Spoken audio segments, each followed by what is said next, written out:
welcome to the Bioneers, revolution from the heart of nature and the human heart. It's all alive. It's all connected. It's all intelligent. It's all relatives.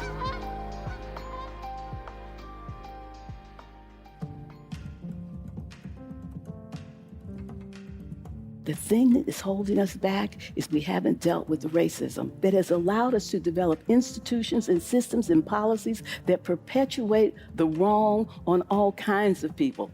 People who've never seen a black person are suffering in a society in which black people were deemed to be at the bottom of the hierarchy of human value, and we allowed our economic and other systems to be developed on that hierarchy. We are literally born connected to another human being. Humans will not survive without belonging. We are connected. We may not acknowledge it, we may hate it. As James Baldwin said, sometimes we think it's unfair, but we can't do anything about it. We can do something about it. We can mess it up. We can deny it. We can be pissed about it.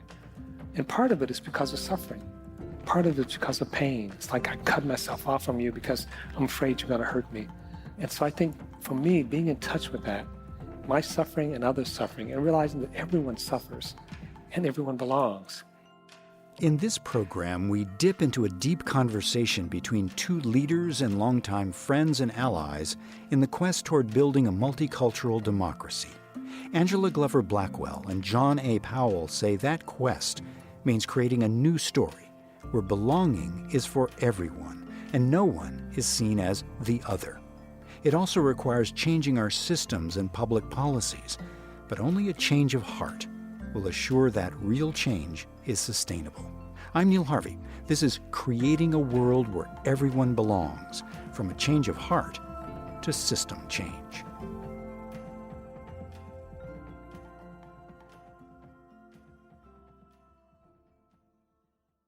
If there's one fatal systems error in the modern worldview, it's the assumption that we are separate.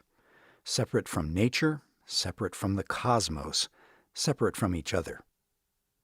In this moment of radical transformation, shifting the societal pronoun from me to we may be the single most transformational pivot we can make in order for anything else to work. Our destiny is ultimately collective. How can we overcome corrosive divisions and separations that are tearing us apart and create a world where everyone belongs? That question is at the heart of the lifelong work of two deep friends and colleagues going back 50 years. Both Angela Glover Blackwell and John A. Powell have worked tirelessly for decades to change public policy and systems of governance to create equity and a multicultural, multiracial democracy.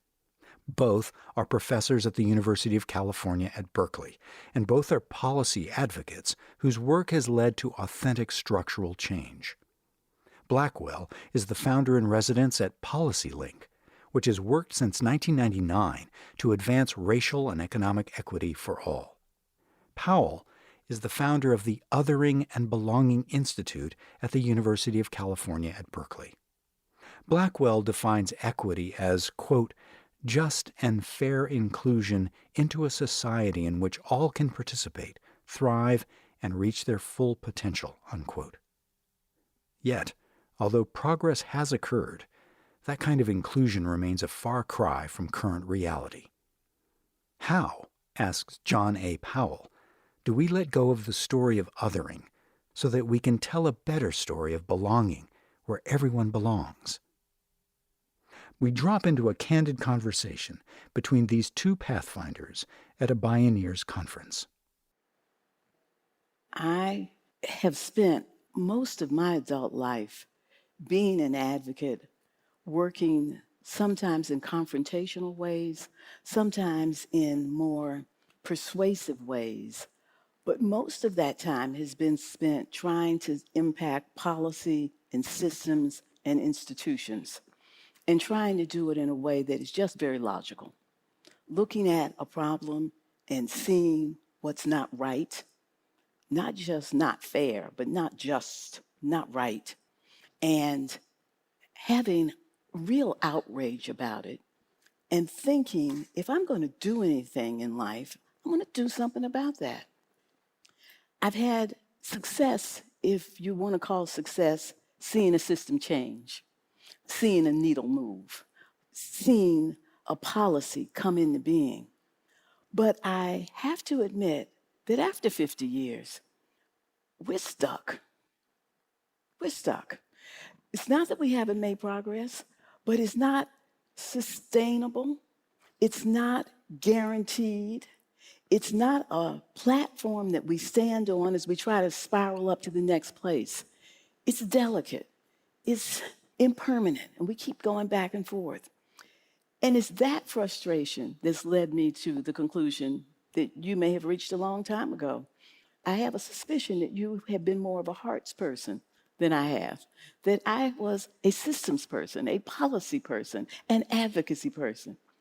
But I have recognized that I come at it because of what's in my heart, because of what was in my family, because of what was in my neighborhood, in my church, and that I have given inadequate attention to those same aspects of the people who I wanted to move.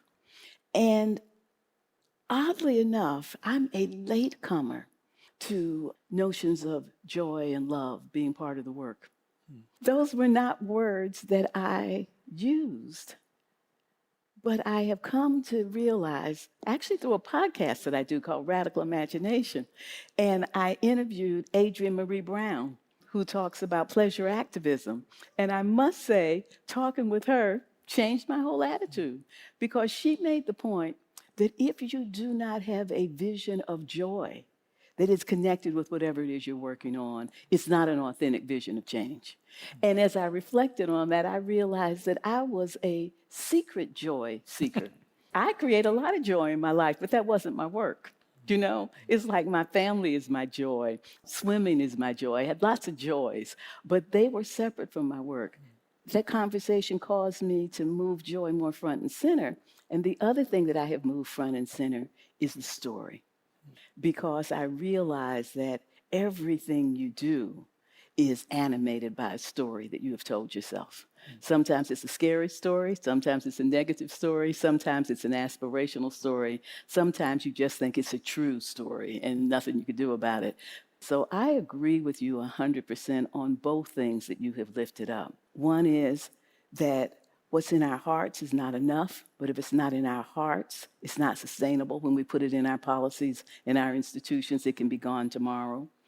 And the other is that we need to translate our beliefs into a story that everybody can see themselves in and have a sense that they can be a part of it.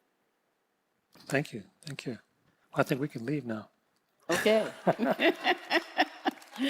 But, you know, I do think that the way that some people hear belonging suggests that we can get there by not having to go through race. And we can't. That there is no belonging if there are people who feel marginalized because of race and ethnicity and those things. Can you talk a little bit about that? Sure. How they relate? As you know, our institute is called the Othering and Belonging Institute, and it's made up of 7 clusters, and those clusters focus both on populations and on issues. And so race is one of the issues, but so is gender, so is LGBTQ, so is disability. And when I first got there, about 10 years ago now, we had these 7 clusters, and we were called the Haas Institute for a Fair and Inclusive Society. And without rewriting history, I would say that it was closer in some ways to what you described in terms of policy. And there was a little bit of competition between the different groups. Each group was like, no, my group is the one that really suffers. I know you suffer too, but my group really suffers. And a couple of things, and this was an evolution. It occurred to me that they all were experiencing systematic othering. They all were being denied their full humanity. And they all wanted to fully belong. They all wanted to be fully recognized and fully participate in the world that they were co-creating. And they weren't against each other. They just didn't really deeply hear each other. And over a period of time, we moved to the othering and belonging, because we felt that underneath each one of those expressions, there was the architect of othering. Now, just in terms of personal biography, Some of you may know I've lived in many different parts of the world. My daughter was born in Tanzania. I tell her, you know, we might change our terminology from African Americans to something else. She will always be an African American. She's literally an African and an American. And what I saw in working in places like Tanzania, South Africa, living and working in places like India, is this othering is extremely grounded in virtually every society.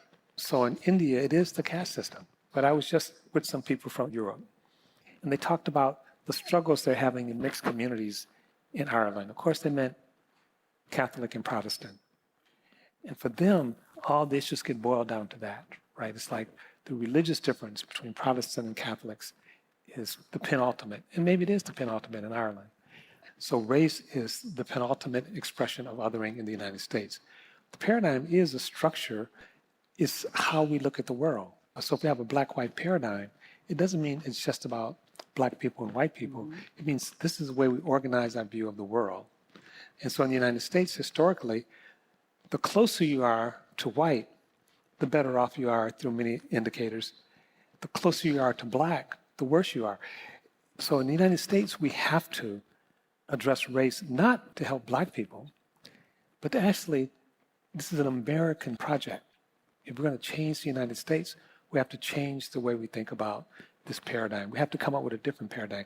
Coming up with a different paradigm is complicated because it's not just doing something different, it's being different. Mm-hmm. It actually means we will not have the same meaning associated with whiteness and blackness that we do today. If you go back and look at early definition of whiteness was not black. They didn't have a positive definition, it's just that you're not black. In California, they have some proposed laws that would make California only available to whites. And they don't know what whites are. When they said, well, it means not black. And they said, okay, we can live with that. What I'm suggesting is that these definitions, these meanings, these frameworks keep changing. They're not stable. What we do change them. And so that's why James Baldwin said there's no hope for us as long as they think they're white. And what he really was saying, as long as their identity is organized around white superiority, white hierarchy, there's no hope for us. If you take away white superiority and white dominance, what's left of whiteness? It's not certainly not what we see on everyday in our society. It's something else. And part of what we have to do is not only reject that old, we have to also propose the future. We have to tell the story about the future. And I oftentimes say in talking about this that as we interrogate and shift from the ideology of superiority and white supremacy, we're not talking about people who are necessarily phenotypically white. We're talking about an ideology. And if you need any clarification of that, just think about Justice Thomas. Justice Thomas, to me, embodies the concept of white supremacy, even though he's, I think, the same hue as I am.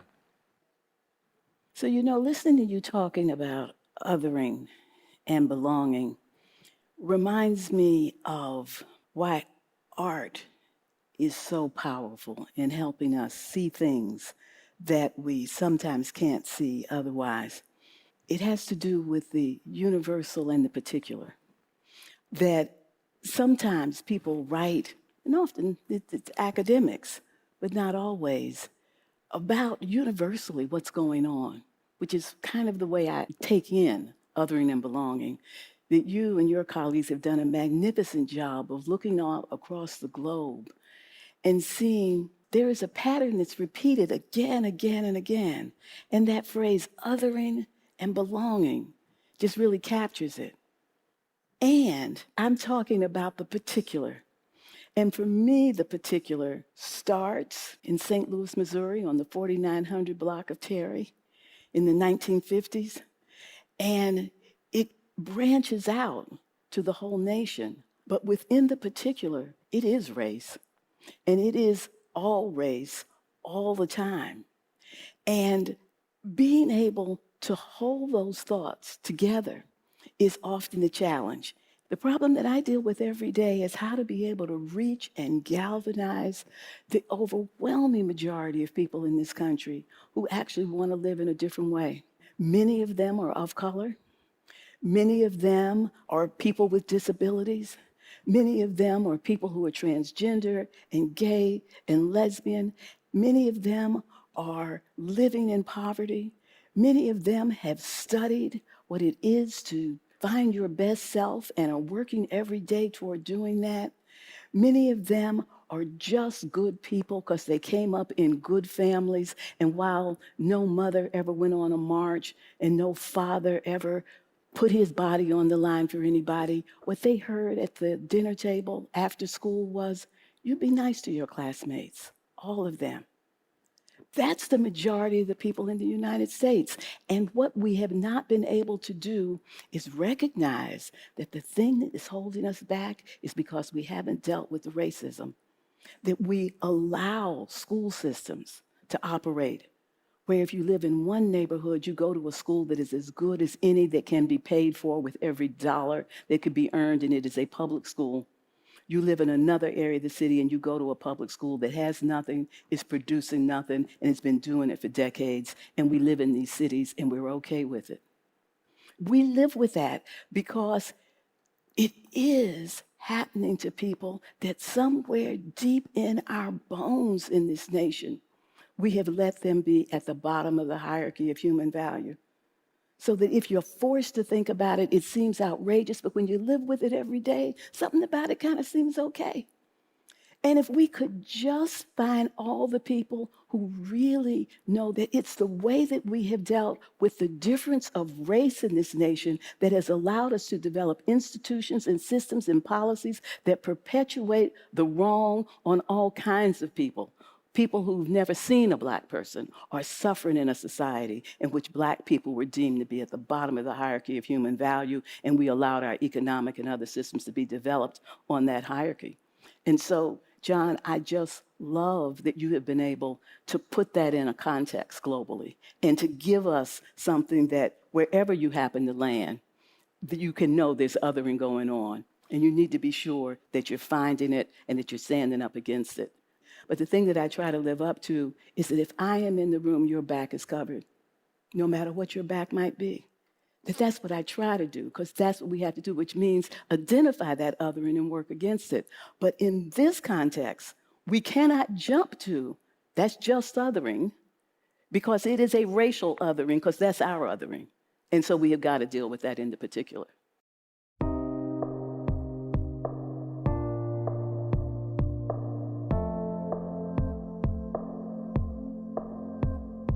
If indeed a majority of people want to come together across our differences, how can we overcome the hierarchy of human value that's designed to other and separate us? When we return, Angela Glover Blackwell and John A. Powell explore the big gnarly questions. Is the glass half empty or half full? Is this the last gasp of a culture of othering? How can we use our own agency to realize the better angels of our nature and create a transformative solidarity? I'm Neil Harvey. You're listening to the Bioneers.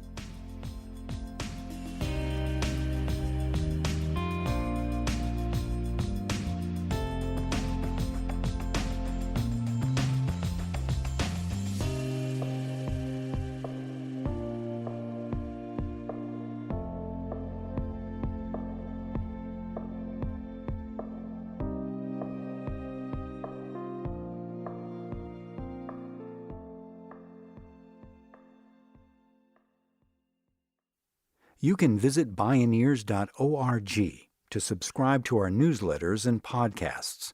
Check out deep dives on the topics that matter to you most, and learn about our conferences. That's Bioneers.org. In the quest for a multicultural democracy, one obstacle is what's sometimes called the oppression Olympics. How might things change if we acknowledge and respect everyone's suffering?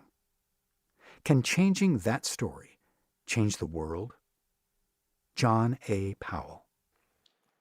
PolicyLink does a lot of work in the community, and so does the Othering and Belonging Institute. And I can just tell you that the experience, first of all, I'm a little uncomfortable, frankly, talking about Black people in a monolith. Black people represent every hue. Mm-hmm. We're one of the anchor institutions right now for reparations. One of the issues that came up is like, who is eligible for reparations. A lot of people, and the majority, frankly, at the Reparations Commission for California, said you had to have a certain experience, that if you didn't have grandparents who were enslaved in the United States, you're not eligible for reparations because the experience in the United States was unique. What most people missed, including apparently most people on the commission, many of whom are educated, is that slavery in the Caribbean, in many instances, was worse than the United States. But we know our own pain, but we're not willing to acknowledge that other people, in this case, other black people, they're not historically black Americans, but they are black people. But that's not good enough. It's been said by many people. We have a fidelity to our own pain, but an inability to see other people's pain. At the height of the attacks on Asian Americans, I wrote a piece basically talking about we need to stand with our Asian American brothers and sisters. On social media, including among a lot of black activist friends, attacked me for that because they felt like I was detracting from focus on black people. This is actually happening in America right now. We're fracturing. And I think the fracturing that's happening can, and in fact is happening between the different groups. Bob Marley said, every man thinks his burden is the heaviest. Is we need to tell a story that allows for other people's suffering as well. And I'm not saying to diminish African American suffering, but neither do I want to diminish Native American suffering. And we don't know their story. And so we have to learn about all. The leadership has to make it clear about all. So that's why I think in some ways, I think substantively, there's very little difference between what you're saying and what I'm saying. I think that there's a difference in terms of emphasis. I think there is this danger of not seeing other people's pain, of wanting to define the world just in terms of our own experience without hearing other people's experience. And I think when we do that, the chance of actually turning this into something really good is greatly diminished. And I agree. And there is a danger in not seeing when we really are making progress. I must say, when people talk about is the glass half empty or half full, for me, it is so half full. Because you talk about the struggle around reparations. I am so elated that we're having conversations about reparations. I never thought that was going to happen. And not only are we having conversations about reparations, but California has a commission focused on it. Gary, Indiana, and other places have actually tried to see what they can do within their local communities, and they're calling it reparations. And people aren't going to understand what that is. That is amazing to me. I mean, I will tell you that I did not think in my lifetime that I would see serious conversation in the United States of America about reparations. I did not think in my lifetime that I would see CEOs of major corporations doing something as simple as taking a knee. Now, I don't want to make a bigger deal out of that than it is, because that didn't take anything out of them. That was not a big deal, but it was a big deal, because for the most part, people who were white male CEOs didn't think that what happened to a poor black man in some city in America had anything to do with them, but they had no obligation to respond. Not only did they have those gestures, and that's what taking a knee was, but they have put huge money behind trying to figure out what to do with these problems. I did not think I would have some of the conversations with people, many of whom, the majority, have been white, who have come to me to say, how can I lead this institution? How can I lead whatever it is? It might be a foundation, it might be a corporation, it might be a university, it might be a civic association, it might be a huge not-for-profit. White people questioning their legitimacy to lead institutions when these institutions have to quickly step into a moment where race is front and center and they are being challenged about how it is that they're going to deal with these issues going forward. Things are changing in this society. I am not naive about how fundamental the change has to be transformative, but I am also not blind to the fact that there are people and institutions and resources that are running as fast as they can to figure out how to do something different. And I think we got to take note of that. We have got to take note of that. Right, John? Well, I completely agree. A lot of things have come forward, and it's like that old saying, is it good or bad? It's too early to say.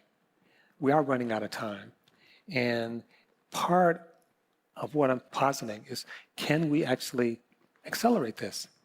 And can we accelerate it? I think part of the way is to make it clear that, yes, we are about everyone without apologies. And it doesn't mean that we have to apologize for being grounded in addressing racism and anti-Black racism in particular. But that doesn't have to translate into, therefore, you step back. Therefore, we don't care about you.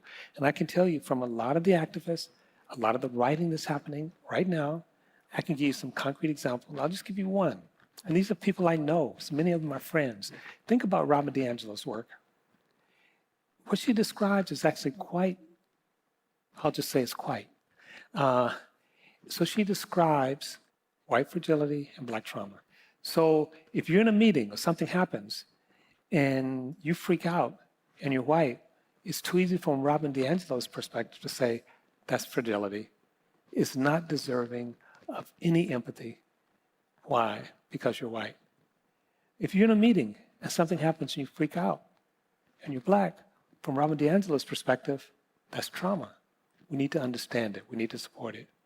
And I'm not saying there's not some performance happening in either direction when these things happen, but to categorically assume that if you're white and you're struggling, emotionally and otherwise, that that's fragility, that you're being a butterfly, you're being whatever, a Karen, and we don't have to take it seriously, is saying your pain doesn't really count.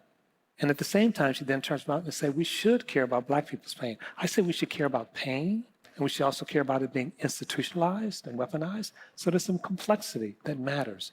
And in the midst of this, sometimes we galvanize our own group by alienating another group gratuitously. If, as Angela Glover Blackwell says, an overwhelming majority of people in the U.S. really do want to live in a different way and be our best selves, how do we turn that change of heart into system change? Sometimes it's easier to see what's dying than what's being born. Again, Angela Glover Blackwell. I think that we actually are moving forward and that it's hard to see because the people who are fighting to maintain the phrase that I often use in talking about this is you have people who were being nostalgic for a time that never was while ignoring a future that is inevitable. And I think that's exactly what's going on. I think that is a minority group, but it's getting a lot of attention. The media is overplaying it, and so it looms larger than it is for that reason, but it is big. But what I also think that it is a last gasp. And a last gasp can be long and shrill and dangerous. So it is not to dismiss it, but it is last. It is the past. It is not the future. And people are finding themselves. They are engaging in transformative solidarity. They are questioning institutions, and they're questioning practices and customs and beliefs that have never been questioned before. And that's what I'm attaching myself to. So I get up energized every day. I see the problem. I see the danger. I see the peril. As I said in my opening remarks, this is our moment and we have agency. How are we going to use it?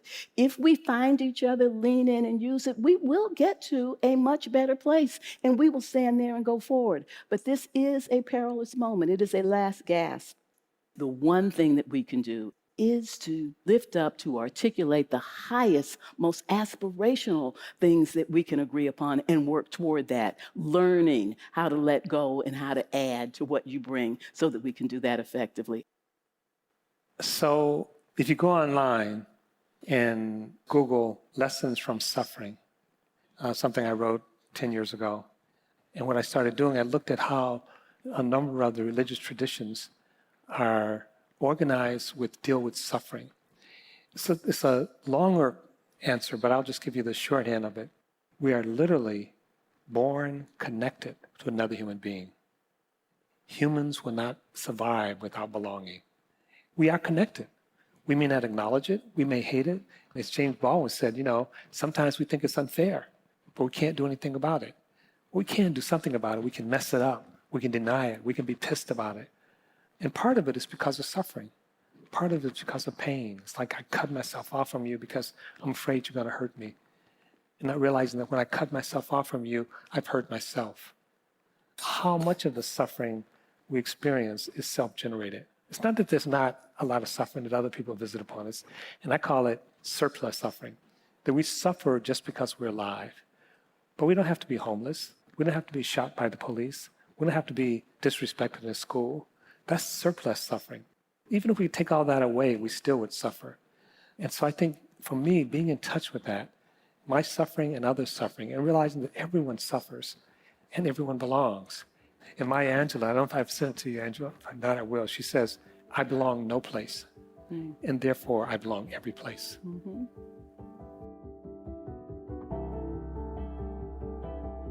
John A. Powell and Angela Glover Blackwell. Creating a world where everyone belongs, from a change of heart to system change.